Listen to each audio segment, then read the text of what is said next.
여러분 안녕하십니까?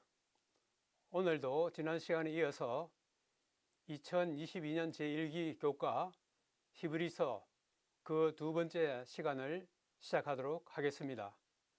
지난 제1과에서는 히브리서를 기록한 배경을 다루었습니다. 오늘은 예수님의 여러 직분에 대해서 공부를 하게 될 텐데 자세한 그 내용들은 이어지는 저 뒤가에서 취급하고 있기 때문에 오늘은 자세히 설명하지 아니하고 주마 간산식으로 간략하게 다루도록 하겠습니다. 오늘 제2가 히브리서의 기별, 전체적인 그 그림은 어떤 것인가 그것을 한번 살펴볼 건데 기억절은 히브리서 8장 1절, 지난 시간에 우리가 살펴보았듯이 히브리서의 핵심 구절이라고 할 수 있는 8장 1절입니다. 지금 우리가 하는 말의 요점은 이러한 대제사장이 우리에게 있다는 것이라. 그는 하늘에서 지극히 크신 이의 보좌 우편에 앉으셨다고 그렇게 말씀하고 있습니다. 이제 이 교과의 서론으로 넘어가 보겠습니다. 히브리서 이후 AD 100년경에 기록된 한 유대인의 문서에서 드러난 그 유대인들의 그 참상이 거기에 기록되어 있는데 히브리서의 수신자들도 이와 비슷한 경험을 했을 것이라고 그렇게 사료되는 것입니다. 하나님의 자녀들이 왜 이런 고초를 받아야 하는지에 대해서 의문을 품었을 것입니다. 바울은 시련에 처한 그들의 믿음을 굳세게 하려고 히브리서를 기록하였습니다. 하나님 보좌 우편에 계신 중보자 예수 그리스도를 통해 하나님의 약속이 성취될 것을 상기시키면서 믿음에 굳게 설 것을 당부하고 있습니다. 자, 그 첫 소지인 우리의 왕 예수 그리스도에 대해서 한번 살펴보도록 하겠습니다. 여기에 우리의 왕은 다른 말로 하면 우리의 통치자 되시는 예수 그리스도를 우리가 한번 살펴보겠습니다. 이것은 사탄에게 빼앗긴 통치권이 예수 그리스도의 십자가로 회복되는 그것을 이야기해 주고 있습니다. 그래서 여기에 히브리서 1장에 여러 가지 구약 성경절이 인용되어 있는데 예수 그리스도는 어떤 분인가 하는 것이 제1장에 지금 여기에서 보시는 것처럼 6구절들에 이렇게 되어 있습니다. 그래서 5절, 6절, 7절, 14절, 8절, 10절, 11절, 13절 이렇게 되어 있는 가운데서 오른편에 보시면은 여기에 구약 성경 가운데서 어떤 곳에서 이것을 갖다가 인용했는지 나타나 있습니다. 대개 보면은 시편에서 상당히 많은 부분이 여기에서 인용된 것을 볼 수가 있습니다. 5절에는 예수 그리스도는 하나님의 아들이라는 사실을 말씀해 주고 있고, 그 다음에 신명기 32장 43절, 시편 97편 7절에는 예수님은 천사들의 경배 대상이 된다는 것을 말해주고 있고, 그 다음에 시편 104편 4절에는 천사들은 주님께서 부리는 영이라고 하는 것을 말해주고 있습니다. 그 다음에 시편 45편에는 예수님을 일컬어서 하나님이여 주의 보좌 이렇게 함으로써 예수 그리스도를 하나님 또는 주로 그렇게 부르고 있습니다. 그 다음에 시편 102편에 가서는 예수 그리스도는 우리의 창조주시오 영원하신 분이라는 사실을 이야기해 주고 있습니다. 그 다음에 시편 110편에 가서는 예수님은 하나님의 보좌 우편에 앉으신 분, 곧 왕이신 것을 이야기해 주고 있습니다. 여기 나오는 이 성경 구절들을 간략하게 하나씩 살펴보도록 하겠습니다. 지금 여기에 보면은 시편 2편 7절과 사무엘하 7장 14절은 거의 동일한 내용이 여기에 반복적으로 사용되고 있습니다. 마치 지난 시간에 말씀드린 것처럼 교차 대구법적인 그런 구절로 여기에 되어 있습니다. 시편 2편 7절에 너는 내 아들이라 오늘 내가 너를 낳았다 그렇게 되어 있고, 사무엘하 7장 14절에는 나는 그에게 아버지가 되고 그는 내게 아들이 되리라. 여기에서 지금 보시면은 이 빨간 색깔은 내 아들이라 내 아들이라 하는 이 말이 똑같이 이렇게 반복되고 있고, 그 다음에 너를 낳았다 하는 이 구절은 아버지가 되고 하는 이것과 서로 이렇게 교차 대꾸로 되어 있는 것을 우리가 여기서 볼 수가 있습니다. 그래서 예수 그리스도께서 하나님의 아들이라고 하는 그것은 무엇을 의미하는 것이 되겠습니까? 여기에 아버지에게 아들과의 관계는 그의 출생에서부터 시작된다. 그는 맞는 말씀이죠. 예, 아버지에게 아들이 태어나는 그 순간부터 아버지와 아들의 그 관계가 성립되는 것을 볼 수가 있습니다. 그렇다면 하나님에게 있어서 아들과의 관계는 어떤 것일까요? 특별한 의미에서 하나님이신 분이 사람으로 이 땅에 오셔서 그때부터 하나님과 그 사람으로 오신 하나님은 아버지와 아들 관계로 그렇게 성립되고 있는데, 우리는 그것을 성육신이라 그렇게 부르고 있습니다. 또 하나는 다윗 계보의 왕으로 오실 그 메시아가 장차 그가 대관식을 치르게 될 때에 그 시점에서 아버지와 아들의 관계를 우리는 살펴볼 수가 있습니다. 그 다음에 여기에 특별히 오늘이란 말이 여기에 나오는데, 오늘은 왕의 대관식을 가리키는 것입니다. 예수님께서 이 땅에 오시기 이전에는 예를 들어서 그분에게 왕이라든지 그 다음에 제사장이라든지 중보자라든지 이런 하나의 칭호가 붙을 이유가 없는 것입니다.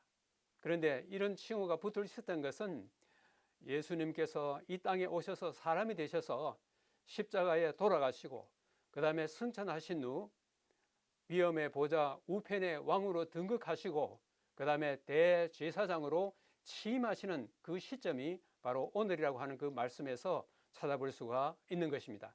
특별히 히브리서 1장 2절에 여기에 보면은 만유의 상속자 혹은 만유의 후사란 말이 나오는데, 예수님께는 만유의 상속자나 후사라 하는 그런 칭호가 필요가 없는 것입니다. 그분은 이 땅에 사람으로 오시기 이전에는 하나님이시기 때문에 무슨 상속자니 후사니 그런 것이 필요 없는데, 이것은 오로지 예수님께서 우리 인간을 죄로부터 구원하시기 위하여 이 땅에 오신 이후로 예수님께서 십자가에 돌아가시고 승천하셔서 그분이 얻게 된 여러 가지의 그런 하나의 직분을, 또 그분을 통해서 사탄에 의해서 잃어버린 우리의 통치권을 다시 그것을 회복할 수 있다는 그런 의미에서 여기에 다양하게 그 칭호들이 사용되고 있습니다. 예수 그리스도의 즉위시에 대해서 사도행적 38페이지에는 매우 흥미있게 이렇게 기록하고 있습니다. 오순절의 성령 강림은 구주의 즉위식이 끝났다는 하늘의 신호였습니다. 왕과 제사장으로서 하늘과 땅의 모든 권세를 받으셨다는 징표로서 성령을 보내셨다고 그렇게 말씀하고 있습니다. 또 예수 그리스도와 천사들과의 그 관계에 대해서 또 천사들에 관하여는 그는 그의 천사들을 바람으로 그의 사역자들을 불꽃으로 삼으시니라. 이 시편 104편 4절이 인용되고 있는데, 또 14절에는 모든 천사는 섬기는 영이라고 그렇게 이야기했습니다.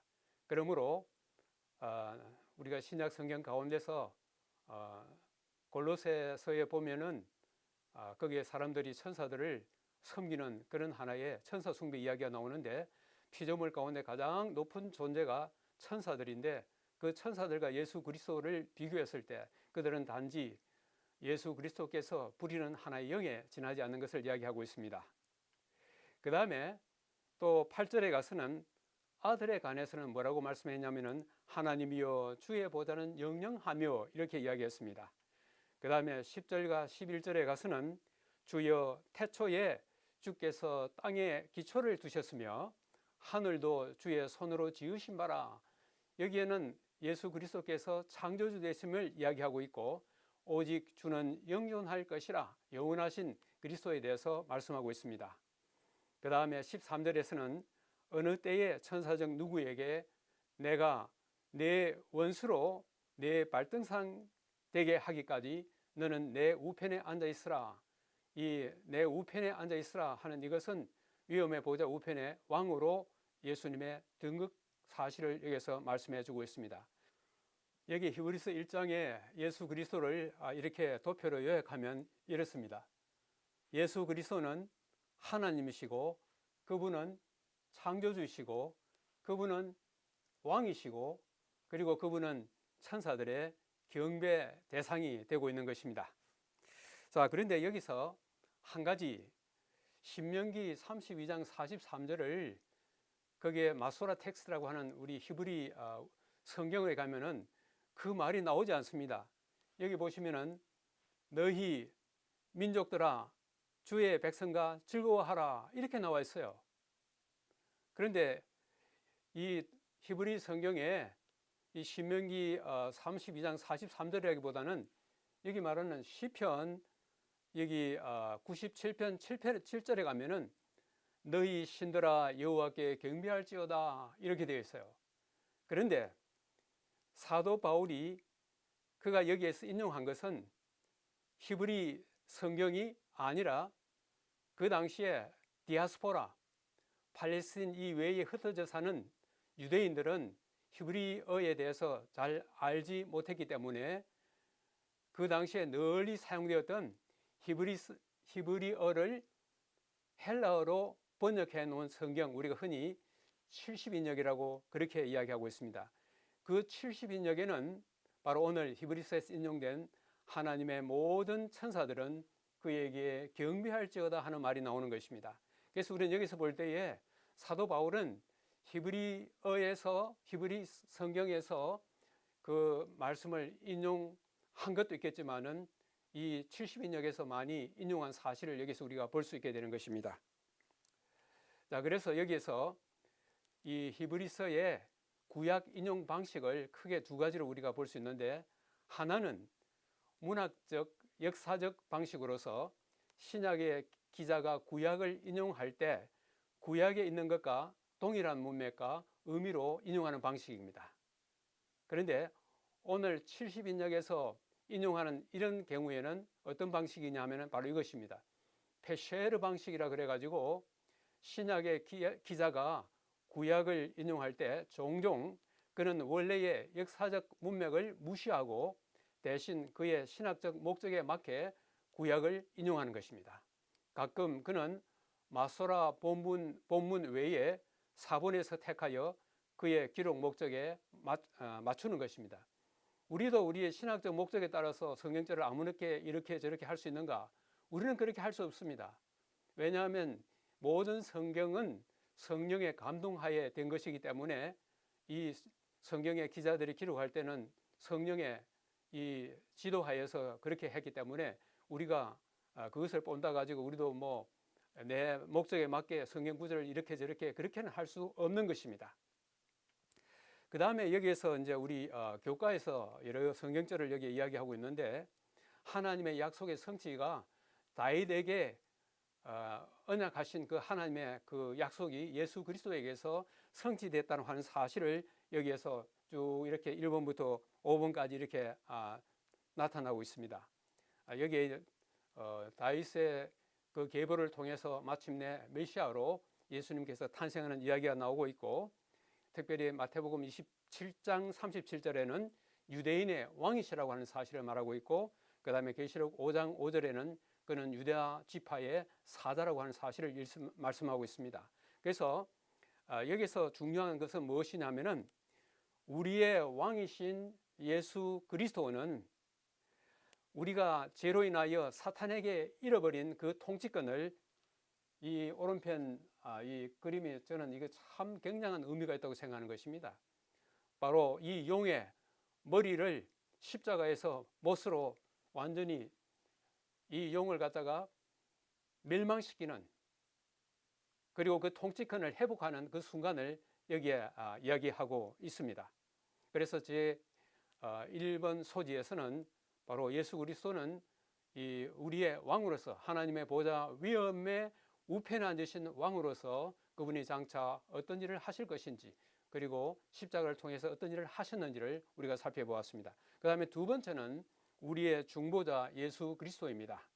우리의 중보자 예수 그리스도에 대해서는 히브리서 자체로부터 설명하기보다는 구약의 여러 성경절을 들어서 이야기를 하고 있습니다. 그것은 무엇이냐면은 약속된 다윗 계보의 왕이 장차 하나님 앞에서 이스라엘을 대표할 분이라는 구약의 예고들을 여기에서 취급하고 있습니다.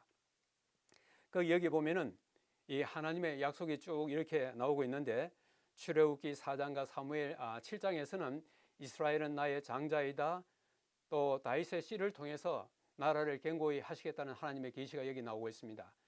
여기에서 다윗의 씨는 다윗 다음에 나오는 솔로몬 왕이 아니라고 하는 사실은 그 다음에 문맥이 그것을 갖다가 부정하고 있습니다.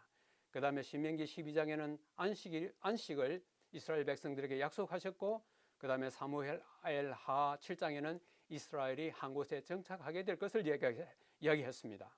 그 다음에 신명기 12장에 번제 드릴 장소를 택한다 하셨고, 시편 132편에는 그곳을 여호와의 처소, 전능자의 성막, 하나님의 거처 시온이라고 이렇게 이야기하고 있습니다. 그래서 이것을 갖다가 다시 한번 정리하면 이렇습니다. 이스라엘이 하나님의 장자로서 원수들로부터 안식을 얻을 한 장소를 주실 것을 약속하셨습니다. 또 하나님의 이름을 두실 한 장소를 주실 것이었습니다. 이 약속들은 약속된 다윗 계보의 왕 곧 예수 그리스도를 통해 성취될 것을 예고하고 있습니다. 이 약속된 왕이 이스라엘을 대표하여, 다른 말로 하면 중보자가 되어서 하나님 앞에 서실 것을 예고하는데, 이 모든 것들은 장차 메시아로 오실 예수 그리스도의 등장을 예고하고 있는 것입니다. 특별히 여기에서 오늘 우리 교과의 저자는 여기에 두 가지 언약을 여기에서 다루고 있습니다. 하나는 모세의 언약이고 하나는 다윗의 언약입니다. 모세의 언약은 이스라엘이 하나님과의 언약을 충실히 지킬 경우에 하나님의 보호와 축복이 약속되었던 것입니다. 그러나 그러지 못했습니다. 이스라엘의 왕들도 그러지 못했고, 그 왕들을 따라가는 그 백성들도 그러지 못했습니다. 그래서 다윗의 언약이 필요하게 되었습니다. 여기에는 약속된 다윗 계보의 왕, 곧 중보자 예수 그리스도를 통해 이스라엘과 오늘날 우리도 하나님의 언약의 축복을 받게 된다는 사실을 여기에서 이야기하고 있습니다. 그래서 여기에 특별히 다윗 언약의 하나의 내용이 여기 나오고 있는데, 내 몸에서 날 내 씨를 네 뒤에 세워 그의 나라를 견고하게 하리라. 그는 내 이름을 위하여 집을 건축할 것이요 나는 그의 나라를 영원히 견고하게 하리라. 나는 그에게 아버지가 되고 그는 내게 아들이 되리라. 좀 전에 말씀드린 것처럼 여기 나오는 다윗의 씨는 그 다음에 난 솔로몬이나 그 이후의 왕들은 결코 될 수가 없는 것은 그 나라를 영원히 견고하게 할 것이라는 이 문맥에 의해서 그것은 거부되고 있는 것입니다. 그래서 여기에서는 다윗 계보를 통하여 장차 나타날 하나님의 아들 메시아를 통하여 성취될 그 내용을 여기서 예고하고 있습니다. 그 다음에 오늘 두 번째 내용은 뭐냐면 우리의 챔피언 예수 그리스도입니다. 여기에도 사탄과의 싸움에서 우리는 챔피언이신 예수 그리스도를 힘입어 그분의 갑옷으로 무장하고 그분 뒤에서 함께 싸운다는 그런 내용이 여기에 적혀 있습니다. 여기 왼편에 있는 그림을 보면은 고린도전서 15장 57절이 거기에 있는데, 우리 주 예수 그리스도로 말미암아 승리를 우리에게 주시는 하나님께 감사하라 하는 이런 말이 여기에 되어 있는 것처럼 예수님은 우리에게 승리를 가져다 주신 우리의 챔피언이신 것입니다. 여기에 이제 성경절을 서로 비교하라고 그렇게 이야기했는데, 사무엘상 8장과 히브리서 2장을 이렇게 비교해 보면은 사무엘상 8장에는 이스라엘 백성들이 왕을 갖다가 하나님께 구합니다. 그래서 그 왕이 우리를 다스리며 우리 앞에 나가서 싸울 줄 것을 갖다가 그들이 이야기함으로써 지금까지 그들의 왕이셨던 여호와 하나님을 그들이 잊어버리고 또는 거절하고 인간 왕을 이렇게 구하는 그 이야기가 나오고 있습니다. 오른편의 히브리서 2장은 뭐냐면은 여기에서는 그리스도도 또한 같은 모양으로 혈과 육을 함께 지니심은 죽음을 통하여 죽음의 세력을 잡은 자 곧 마귀를 멸하시며 한평생 매여 종노릇하는 모든 자들을 놓아주려 하심이라. 그러므로 예수께서 장차 오셔서 십자가에서 그의 죽음을 통해서 죽음의 세력을 잡은 자 마귀를 멸하시고 또 그 죽음의 종노릇된 죄의 종노릇된 자들을 해방시켜 주실 것이라고 여기에서 이야기하고 있습니다. 그래서 여기서도 직접적인 말은 나오지 않지만 우리의 챔피언이신 예수 그리스도를 여기서 이야기해주고 있습니다. 우리는 여기에 이스라엘의 챔피언 다윗의 모습을 여기에 볼 수 있습니다. 사무엘상 16장에 다윗과 골리앗의 이야기가 나오는데 여기에 골리앗이 뭘 이야기했냐면은 한 사람을 택하여 그가 나와 싸워서 나를 죽이면 우리가 너희의 종이 되겠고 만일 내가 이겨 그를 죽이면 너희가 우리의 종이 되어 우리를 섬길 것이라 하는 이 가운데서 누가 챔피언이 되느냐 거기에 따라서 챔피언이 되지 못하는 편은 종이 되는 것입니다. 바로 우리가 우리의 죄로 인하여 사탄의 종 되었던 우리를 예수님, 우리의 챔피언 되시는 예수님께서 마치 다윗이 골리앗을 쓰러뜨리신 것처럼 예수님께서 우리의 챔피언이 되셔서 우리에게 승리를 가져 주시고 사탄의 종이 아니라 예수 그리스도의 종, 예수 그리스도의 형제가 되는 이 놀라운 은혜를 우리에게 베푼 사실을 알 수 있습니다. 그 다음에 여기에 이사야 42장과 이사야 59장을 여기에 두 개 비교를 하면은 여호와께서 용사와 같이 나가시며 전사와 같이 분발하여 외쳐 크게 부르시며 그 대적을 크게 치시리로다. 여기에서 홀로 우리를 위해서 싸우시는 하나님의 모습을 볼 수 있고 여기에서 하나님의 챔피언 그 모습을 여기서 볼 수가 있는 것입니다. 이사야 59장에는 자기 팔로 스스로 구원을 베푸시며 그들의 행위대로 갚으시되 그 원수에게 분노하시며 그 원수에게 보응하시며 섬들에게 보호하실 것이라. 우리의 챔피언으로서 우리에게 승리를 안겨주시기 위해서 싸우시는 여호와의 모습을 여기서 볼 수가 있습니다. 그 다음에 여기도 똑같은 내용입니다. 이사야 49장과 히브리서 2장 아까 조금 전에 읽은 내용인데 여호와가 이같이 말하노라. 용사의 포로도 빼앗을 것이며 두려운 자의 빼앗은 것도 건져낼 것이니 이는 내가 너를 대적하는 자를 대적하고 네 자녀를 내가 구원할 것임이라. 우리를 위해서 홀로 싸우시고 승리하시고 챔피언 되시는 여호와 하나님의 모습을 여기서 보게 되는 것입니다. 바로 히브리서 2장은 좀 전에 이야기 드린 것처럼 예수 그리스도께서 십자가를 통하여 마귀를 멸하시고 우리를 그 죽음으로부터 해방시켜 주시는 그 사실을 여기에서 이야기하고 있습니다. 그래서 오늘 우리에게는 이러한 챌린지가 주어지고 있습니다. 에베소 6장 11절 13절입니다. 여기에 마귀의 관계를 능히 대적하기 위하여 하나님의 전신갑주를 입으라. 그러므로 하나님의 전신갑주를 취하라. 이는 악한 날에 너희가 능히 대적하고 모든 일을 행한 후에 서기 위함이라. 승리하기 위함이라. 챔피언이 되기 위함이라. 우리는 종종 나 홀로 외롭게 사탄과 싸우고 있다고 그렇게 생각하고 있습니다. 그러나 하나님이 우리 앞서 싸우러 나가시고 우리는 그분의 군대의 일원으로서 그분의 전신갑주를 입고 이 싸움에 나가면 우리는 틀림없이 승리하게 된다는 사실을 여기서 이야기해 주고 있습니다. 그 다음에 네 번째는 우리의 대제사장 예수 그리스도입니다. 여기서 우리의 대제사장 예수 그리스도에 대해서 자세한 설명을 하고 있는 것이 아니라 그저 개략적으로 이야기해 주고 있습니다. 히브리서 5장에서 7장은 약속된 다윗 계보의 왕, 곧 예수 그리스도께서 멜기세덱의 반차를 따른 영원한 제사장이 됨으로써 하나님의 약속이 성취됨을 보여주고 있습니다. 여기에 멜기세덱이나 거기에 관련된 내용들은 나중에 그것을 취급하는 장이 나올 때 그때 자세히 설명하기로 하고, 오늘은 여기서 대충 넘어가도록 하겠습니다.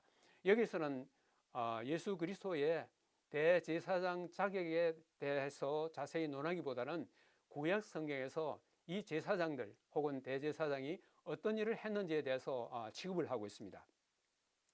여기 보면은 레위기 1장, 10장, 그다음에 말라기 2장, 민수기 6장, 히브리서 5장 이 가운데서 희생 제물을 드리는 제사장의 직무, 제사장이 회막에 들어갈 때의 규례, 율법을 가르치는 제사장, 만군의 여호와의 사자, 백성을 축복하는 제사장, 제사장은 하나님의 부르심을 입은 자로서 백성을 위하여 예물과 속죄를 드리는 이런 여러 가지의 내용을 이야기하고 있습니다.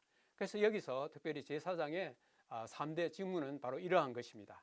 첫째는 제사장은 우리를 위해서 제물을 드리는 사람들입니다. 둘째는 제사장은 하나님의 율법을 백성들에게 가르치는 사람들입니다.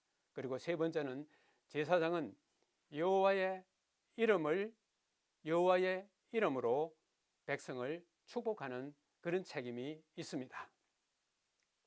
자, 여기에서 이제 이 제사장을 이야기하면서 우리는 베드로전서 2장 9절에 이 구약 시대의 레위 계통의 제사장들뿐만 아니라 오늘날 우리들을 일컬어서 왕 같은 제사장들이라고 하는 것입니다. 이 베드로전서 2장 9절에 너희는 택하신 족속이요 왕 같은 제사장들이요 거룩한 나라요 그의 소유된 백성이니 이는 너희를 어두운 데서 불러내어 그의 기이한 빛에 들어가게 하신 이에 아름다운 덕을 선포하게 하려 하심이라, 이렇게 이야기했습니다. 자, 여기에 왕 같은 제사장이라고 하는 것은 그 의미가 무엇이겠습니까? 여기에 보면은 첫째는 고대의 제사장들처럼 우리도 기도를 통하여 확신을 가지고 하나님께로 나아갈 수 있다고 하는 것입니다. 여기에 특별히 히브리서 4장 16절과 10장 19절에 이 4장 16절에는 그러므로 우리는 긍휼하심을 받고 때를 따라 돕는 은혜를 얻기 위하여 은혜의 보좌 앞에 담대히 나아갈 것이라, 그렇게 이야기하고 있습니다. 은혜의 보좌 앞에 담대히 나아갈 것이라 그렇게 하고 있습니다. 또 10장 19절에도 지난번 히브리서의 특징 중에 하나가 그러므로라고 하는 것이었는데, 여기도 그러므로 형제들아 우리가 예수의 피를 힘입어 성소에 들어갈 담력을 얻었다, 담대히 나아가자, 이렇게 이야기를 하고 있습니다. 그 다음에 두 번째, 거기에는 왕 같은 제사장이라고 하는 그 말 속에는 책임이 뒤따르는 것입니다. 세상을 구원하시는 하나님의 일에 협력해야 하는 것입니다. 그 중에 하나가 진리를 가르치는 일인 것입니다. 그 다음에 세 번째는 우리가 하나님께 제물을 드리기는 드리는데 어떤 제물을 드려야 하느냐 하면은 찬양의 제물, 그 다음에 이웃들에게 선행을 행하는 그런 일들을 통하여 하나님께 제물을 드릴 수 있다고 하는 것입니다. 자, 오늘의 마지막 다섯 번째는 더 좋은 언약의 중보자 예수 그리스도인 것입니다. 더 좋은 언약의 중보자 예수 그리스도, 그것은 무엇을 의미하는지를 여기 한번 살펴보도록 하겠습니다. 히브리서 8장에서 10장까지는 더 좋은 언약, 곧 새 언약, 우리가 옛 언약이 있고 새 언약이 있는데 여기서 더 좋은 언약은 새 언약을 의미하는 것으로서 새 언약의 중보자로 봉사하시는 예수님의 사역을 취급하고 있습니다. 더 좋은 언약이라는 것은 무엇을 의미하는 것인가? 여기 from eternity past, 이 우리 연애신 가운데 이게 아직 번역이 되었는지 모르겠습니다만 영원 전부터 혹은 영원한 과거로부터, 영원 전부터 하는 그 책 260페이지에 이렇게 이야기하고 있습니다. 옛 언약의 조항들, 옛 언약의 중심 내용은 뭐냐면 옛 언약의 조항들은 순종하라, 그러면 살리라 하는 것이었습니다. 이것은 에스겔 20장 11절에 나오고 있습니다. 그러나 그러지 못할 경우는 저주를 받을 것이라고 그렇게 말하고 있습니다. 이 옛 언약이 이런 것에 비해서 새 언약은 그럼 그 내용이 무엇이냐?